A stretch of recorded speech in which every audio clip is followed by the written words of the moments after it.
ज्येष्ठ नागरिक संघटना, राष्ट्रीय विधी संघटना आणि जॉईंट ग्रुप आटपाडी यांच्या वतीनं अतिशय स्तुत्य असा कार्यक्रम या ठिकाणी तिळगुळ घ्या गोड गोड बोला.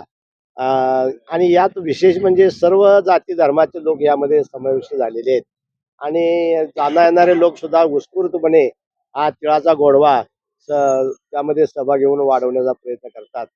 खरं म्हणजे या भारतीय संस्कृतीमध्ये असे जे कार्यक्रम आहेत त्याला एक शास्त्रीय आधार आहे. आता आपण थंडीच्या मोसमामध्ये असल्यामुळं शरीरामध्ये उष्णतेची गरज असल्यामुळं या ठिकाणी तिळाची आवश्यकता असते आणि उष्णताचं प्रतीक आणि गूळ हे गोडव्याचं प्रतीक म्हणून असा दुहेरी संगम या कार्यक्रमामध्ये साधलेला आहे.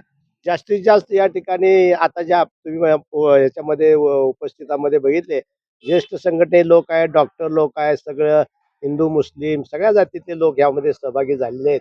त्यामुळे हा कार्यक्रम अतिशय आटपाडीमध्ये एकी निर्माण करणारा, गोडवा निर्माण करणारा असा या ठिकाणी झालेला आहे.